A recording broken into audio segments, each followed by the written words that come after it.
Today আজকে একটা ভূগোল বিষয়ের একটা অনবদ্য টপিক নিয়ে আলোচনা করছি, যেটা খুবই গুরুত্বপূর্ণ এবং ভাইটাল হতে চলেছে, এবং যেখানে আমরা আজকে আলোচনা করব বৃষ্টিপাত বা রেনফল সম্পর্কে, বিভিন্ন ধরনের বৃষ্টিপাত সম্পর্কে, ডিফারেন্ট টাইপ অফ রেনফল। আমরা প্রথমে আলোচনা করব পরিচলন বৃষ্টিপাত, তারপর আলোচনা করব শৈলক্ষেপ বৃষ্টিপাত, তৃতীয় নম্বরে আলোচনা করব ঘূর্ণবাত বৃষ্টিপাত।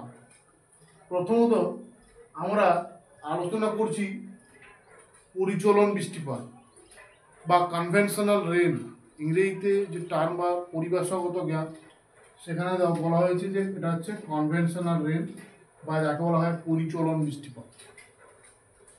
এই পরিচলন বৃষ্টিপাত কিভাবে সৃষ্টি হয় আমরা প্রথমত লক্ষ্য করব।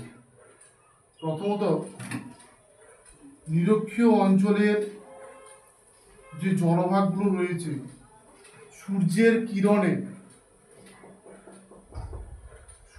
কিরণে এই জলভূভাগ উপরের দিকে এভাপোরেশন অর্থাৎ বাষ্পীভবনের মাধ্যমে, এভাপোরেশন বা জলীয় বাষ্পপূর্ণ বায়ু যখন শীতল এবং হালকা হয়ে উপরের দিকে উঠে যায়, উপরের দিকে উঠে কিউমোলোনিম্বাস বা মেঘের সৃষ্টি করে, তাকে বলা হয় ঘনীভবন বা যাকে বলা হয় কন্ডেনসেশন।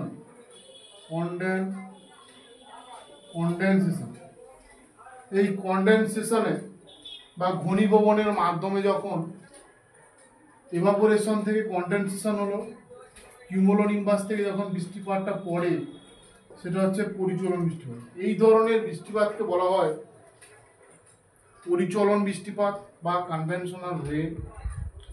আমরা একটু উপসংহারে বলতে পারি যে পরিচলন বৃষ্টিপাত হলো যেটা নিরক্ষীয় অঞ্চলে সারা বছর সূর্যের কিরণ কি হয়, লম্বভাবে পতিত হয়, পারপেন্ডিকুলারলি যখন পতিত হয় তখন কি হয় না, এটা জলীয় বাষ্পে পরিণত হয়, ইভাপোরেশন বাষ্পীভবনের মাধ্যমে সেখান থেকে ঘনীভবন হয়ে যায়, মেঘগুলো জমাট বেঁধে বৃষ্টিপাত যে ঘটায় সেটা হচ্ছে পরিচলন বৃষ্টিপাত বা যাকে বলা হয় কনভেনশনাল রেন বা পরিচলন বৃষ্টিপাত। পরেরটা আমরা যে বিষয়টা আলোচনা করবো সেটা হচ্ছে শৈলক্ষেপ বৃষ্টিপাত বা যেটাকে বলা হয় শৈলক্ষেপ বৃষ্টিপাত বা যাকে যাকে বলা হয় ইংরেজিতে, সে টার্মটা একটু পরে বলছি। শৈলক্ষেপ বৃষ্টিপাতের যে প্রভাবটা রয়েছে বা কিভাবে এই বৃষ্টিপাতটা সম্পন্ন হয়, প্রথমত দেখব বিভিন্ন উচ্চভাগ বা পর্বতের গাত্রে উচ্চ গতি থেকে বায়ু যখন জলীয় বাষ্পপূর্ণ বায়ু যখন এই পাহাড়ের গাত্রে কোনো এক গাত্রে বাধাপ্রাপ্ত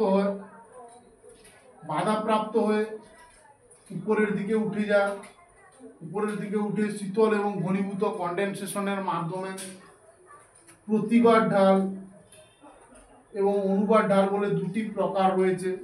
এই প্রতিবাদ ঢালে যে বৃষ্টিপাত ঘটায় সেটা হচ্ছে শৈলক্ষেপ বৃষ্টিপাত, এবং যে পরিস্থিতিতে এই বৃষ্টিপাতটা ঘটে না সেটা হচ্ছে গিয়ে অনুবাদ ঢাল, বা যে স্থানে বৃষ্টিপাত ঘটে না তাকে বলা হয় অনুবাদ ঢাল। প্রতিবাদ ঢাল এবং অনুবাদ ঢাল বলে দুটো ঢাল রয়েছে পাহাড়ে বা পর্বতে, যেখানে শৈলক্ষেপ বৃষ্টিপাত যেটা প্রতিবাদ ঢালে সম্পন্ন হয়। অর্থাৎ আমরা উপসংহারে বলতে পারি যে যখন জলীয় বাষ্পপূর্ণ বায়ু যখন শীতল এবং হালকা হয়ে উপরের দিকে উঠে যায়, পাহাড়ের গাত্রে সংস্পর্শ পেয়ে তখন ওটা ঘনীভূত বা কন্ডেনসেশনের মাধ্যমে যে বৃষ্টিপাত ঘটায় প্রতিবাদ ঢালে, তাকে বলা হয় শৈলক্ষেপ বৃষ্টিপাত। এরপরে আমরা আলোচনা করব ফ্রন্টাল রেন বা সাইক্লোনিক রেন, যেটা হচ্ছে আমরা সকলেই জানি যে যখন কোনো স্থানের শুষ্ক বায়ু অর্থাৎ হালকা, এই হালকা বায়ু যখন হালকা হওয়ার জন্য এটা উপরের দিকে উঠে পড়ে, ফলে কী হয়, জলীয় বাষ্পপূর্ণ ভারী বায়ু যখন সবেগে যখন সেই স্থানকে পূরণ করবার জন্য আসে, তখন এটা ঘূর্ণবাতের মাধ্যমে অর্থাৎ ঘূর্ণপাকের মাধ্যমে এটা কী হয়, যে বৃষ্টিপাতটা ঘটে থাকে শীতল ও ঘনীভূত কনডেনসেশনের মাধ্যমে, তাকে বলা হয় ঘূর্ণবাত বৃষ্টিপাত। আমরা বৃষ্টিপাতের এই 3টি টাইপস বা ধরন আমরা আজকে জানলাম, যেখানে যে বিষয়টাকে আলোচনা করেছি যে পরিচলন বৃষ্টিপাত বা কনভেনশনাল রেন, তারপর আমরা অরোগ্রাফিক, আমরা শৈলক্ষে বৃষ্টিপাতকে ইংরেজিতে কী বলা হয় বলতো, orographic, GRAPHIC, graphic rainfall, orographic rainfall কথার অর্থ হচ্ছে শৈলক্ষে বৃষ্টিপাত, অর্থাৎ অর্থাৎ পর্বত যেখানে বাধাপ্রাপ্ত হয়ে যে বৃষ্টিপাতটা ঘটে থাকে প্রতিবার ঢালে, তাকে বলা হয় শৈলক্ষে বৃষ্টিপাত।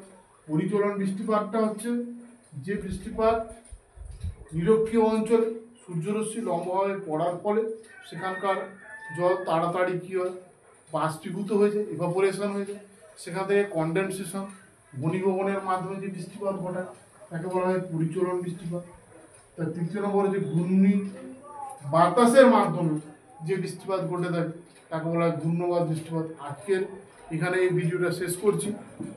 লাইক, কমেন্ট, সাবস্ক্রাইব করতে আমার চ্যানেলকে ভুলবেন না।